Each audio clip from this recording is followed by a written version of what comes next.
আল্লাহ তাআলার অশেষ মেহেরবানিতে আমরা প্রতি বছরই আসন্নাহ ফাউন্ডেশন থেকে উন্মুক্ত মাঠে ঈদের ব্যবস্থা করে থাকি।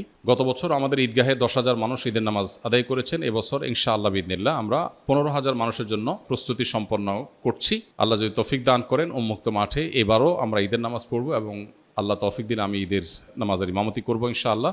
আমরা গত বছর ঈদে যারা এসেছেন তাদের জন্য কিছু মেহমানদারির ব্যবস্থা রেখেছি। 3টা করে খেজুর, 1টা করে ফিরনির বাটি এবং 1 বোতল পানি। যারা আসছেন মুসল্লিরা সবাইকে আমরা খাওয়ানোর চেষ্টা করেছি। এবছর 15,000 মানুষের জন্য সেই প্রিপারেশন থাকবে। সেই সাথে গত বছর বাচ্চাদের জন্য বিভিন্ন রাইড ছিল।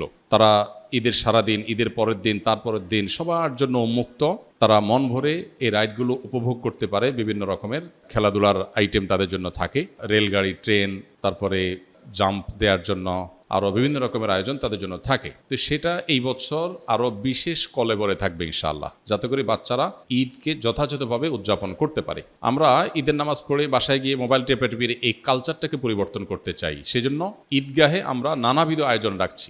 সবার জন্য যেমন হালকা নাস্তার ব্যবস্থা, আবার বাচ্চাদের জন্য রাইডের ব্যবস্থা, মা বোনদের জন্য পর্দার সাথে মা বোনদের ভেতরে মহিলাদের মাধ্যমে তাদের হাতে মেহেদি দেওয়ার ব্যবস্থা এবছর নতুন করে আমরা রাখছি। আমাদের উদ্দেশ্য ঈদকে সত্যিকারের ঈদে পরিণত করা। এখন দুর্ভাগ্যজনক বাস্তবতা হলো যে গ্রামে হোক শহরে হোক ঈদ হয়ে গেছে আমাদের মসজিদে গিয়ে কোনো রকম ঈদের নামাজটা পড়ে বাসায় এসে মোবাইলে ফেসবুকে স্ক্রল করা। এটা আসলে প্রকৃত ঈদ হতে পারে না। ঈদ উপলক্ষে আত্মীয় স্বজনের বাসা বাড়িতে যেমন যাওয়া দরকার, আনন্দ ভাগাভাগি করা দরকার, মোবাইলের স্ক্রিনের বাইরে এসে ঈদটাকে উপভোগ করা আমাদের প্রত্যেককে চেষ্টা করতে হবে। বাচ্চাদের জন্য দেখা যায় দুর্ভাগ্যজনক যে ঈদের দিনও তারা ট্যাব নিয়ে, মোবাইল নিয়ে গেমস, কার্টুন ইত্যাদিতে ব্যস্ত থাকে। এর চেয়ে বড় দুর্ভাগ্যজনক আর হতভাগ্যজনক কি বিষয় হতে পারে? তো এই বিষয়টিকে মাথায় রেখে মূলত আমরা আসন্নাহ ফাউন্ডেশন থেকে উন্মুক্ত মাঠে ঈদগাহের এই আয়োজন এবং ঈদগাহকে, ঈদের আয়োজনটাকে প্রাণবন্ত করার জন্য শিশু বান্ধব, নারীদের জন্য উপযোগী, পুরুষদের জন্য আলাদা ব্যবস্থাপনা, এই সব কিছুকে আমরা ঈদকে কেন্দ্র করে প্রতি বছর করে থাকি। এবছরও 2026 সালে ইনশাআল্লাহ আমরা সে ব্যবস্থা রাখছি। এবছর আমাদের ঈদগাহে সকাল 7:30 ইনশাআল্লাহ আমরা ঈদের নামাজ আদায় করার ঘোষণা দিয়েছি। অতএব যারা অংশগ্রহণ করতে চান দূর দূরান্ত থেকে তারা আগে ভাগে চলে আসবেন ইনশাআল্লাহ উন্মুক্ত মাঠে ঈদের নামাজ আদায় করার জন্য। আর যারা বিভিন্ন এলাকাতে ঈদের নামাজ পড়বেন, আপনাদের প্রতি আমার উদাত্ত আহ্বান, ঈদের নামাজ আপনারা উন্মুক্ত মাঠে করার চেষ্টা করবেন যথাসম্ভব, মসজিদে না করে উন্মুক্ত মাঠে। আমাদের দেশে একটা ভয়াবহ বাজে প্রবণতা দেখা যাচ্ছে। সেটা হলো যেই এলাকাতে কয়েকটা গ্রামের মানুষ একটা বড় ঈদগাহে ঈদের নামাজ পড়তো, সেখানে এখন দেখা যায় সবাই যার যার মসজিদে আলাদা ঈদের জামাত করে। এটা প্রশংসনীয় কোনো উদ্যোগ না। ইসলাম চায় যে ঈদের নামাজ হবে কেন্দ্রীয়ভাবে, অর্থাৎ অনেক ছোট ছোট এলাকার মানুষ একটা বড় জায়গায় একত্র হয়ে ঈদের নামাজ পড়বে। এতে ঈদের সৌন্দর্য পূর্ণরূপে প্রকাশ পায়। ইসলাম আমাদেরকে দেখুন পাঞ্জেগানা 5 ওয়াক্ত নামাজের কনসেপ্ট বা বিধান যেটা দিয়েছে, এখানে ছোট্ট একটা মহল্লার মানুষের দিনে 5 বার দেখা হয়। জামে মসজিদের যে ধারণা ইসলাম দিয়েছে, আমাদেরকে বিধান দিয়েছে, সেখানে কি হয়, ছোট ছোট মসজিদের মুসল্লিদের আর একটু বড় পরিসরে দেখা হয়। সপ্তাহে একদিন জুমার দিন কয়েকটা ছোট ছোট মহল্লার মানুষ একটা বড় মসজিদে মিলিত হন। আর ঈদগাহে সারা বছর যাদের সাথে দেখা হয় না, বছরে ঈদগাহে 2 ঈদে তাদের সাথে দেখা হয়। তো এই ধারণাটাই আমরা পরিবর্তন করে ফেলছি।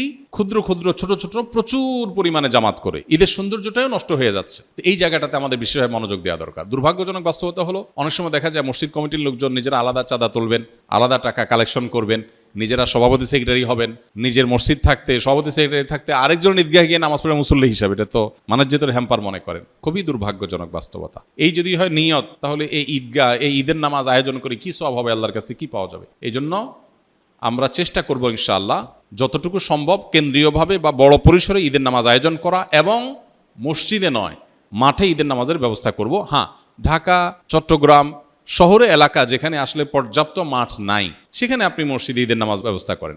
অনেক জায়গায় আবার আরেক কাজ করা, রাস্তা দখল করে ঈদের নামাজ পড়ে। রাস্তা যদি এমন হয় যে প্রাইভেট রোডের মতো, যে এটাতে কারোর অসুবিধা হবে না, বিকল্প ব্যবস্থা আছে, তাহলে নিরুপায় হিসাবে আপনি রাস্তায় দাঁড়াতে পারেন। কিন্তু অনেক সময় দেখা যায় যে একেবারে গুরুত্বপূর্ণ রোড মাথা ব্লক করে দিয়ে সেখানে আপনি নামাজ পড়ছেন না। এটার জন্য তো আপনাকে শরীয়ত পারমিশন দেয়নি। আপনি মানুষের চলাচলে ব্যাঘাত সৃষ্টি করবেন। নবী সাল্লাল্লাহু আলাইহি ওয়াসাল্লাম বলেছেন, ইয়াকুম আল জুলুস আলা তারিক, তোমরা রাস্তায় বসবে না, রাস্তা দখল করবে না। তো এই বিষয়গুলো আমাদের মাথায় রাখা দরকার। আসন্নাহ ফাউন্ডেশন থেকে আমরা যে ঈদ আনন্দ আয়োজন, শুধু ঈদের নামাজ না, কমপ্লিট প্যাকেজ রেখেছি। আমার বিশ্বাস দেশের প্রত্যন্ত অঞ্চলে অনেকেই চেষ্টা করলে এরকম আয়োজন করতে পারেন, যে ঈদ শুধুমাত্র নামাজ পড়ে বাসায় গিয়ে মোবাইল টিপা নয়, বরং ঈদ হলো আনন্দ ভাগাভাগি করা, বাচ্চাদের আনন্দ মেয়েদের আনন্দ, পুরুষদের আনন্দ, সবার আনন্দ শরিয়ার সীমার মধ্যে থেকে পূর্ণরূপে উপভোগ করা হলো ঈদ। ঈদকে কেন্দ্র করে আমাদের কিশোর গ্যাং, ছোট ছোট ছেলেফেলেরা অনেক সময় দেখা যায় অনেক উশৃঙ্খল আচরণ করে, অনেকে দেখা যায় পিক আপে গান বাজনা করে বেড়ায়, পুরো এলাকাকে অতিষ্ঠ করে বেড়ায়। এগুলোর বিরুদ্ধে আমাদের সামাজিক সচেতনতা তৈরি করতে হবে। পটকা ফুটানো, বিকট আওয়াজে গান বাজানো, এগুলোর বিরুদ্ধে আমাদের প্রত্যেককে সামাজিকভাবে কাজ করতে হবে। কারণ এগুলোর কারণে অনেক দুর্ঘটনা যেমন ঘটে, সবচেয়ে বড় কথা হলো এটা আল্লাহর হুকুম লঙ্ঘন হয়, শরিয়া বিরোধী কাজ হয়। অতএব এগুলোর বিরুদ্ধে আমরা সামাজিক সচেতনতা এবং নাহি আনিল মুনকার বা অসৎ কাজে বাধা প্রদানের ভূমিকায় সামাজিকভাবে আমরা অবতীর্ণ হব ইনশাআল্লাহ বিইذনিল্লাহ। এবং ঈদের আনন্দ যেন পরিপূর্ণ রূপ ধারণ করে, সেজন্য আমরা সবাই যার যার জায়গাতে কাজ করব। আসুন্নাহ ফাউন্ডেশন ঈদ আয়োজনে আপনাদেরকে আমরা দাওয়াত দিচ্ছি, যাদের সুযোগ আসে ইনশাআল্লাহ আপনারা এখানে ঈদের নামাজ পড়তে আসবেন। আমরা ঈদের নামাজ পড়বো, ঈদের নামাজ পড়ে আমরা মানুষের সাথে সাক্ষাৎ করি, লম্বা সময় থাকার চেষ্টা করি, আনন্দ ভাগাভাগি করার চেষ্টা করি। সবার প্রতি উদাত্ত আহ্বান থাকলো, দাওয়াত থাকলো, যারা আমাদের এখানে নামাজ পড়তে আগ্রহী তারা আসার জন্য। আর যারা মহল্লা নিজের এলাকায় নামাজ পড়বেন তারা উন্মুক্ত মাঠে ঈদের নামাজকে সুন্দর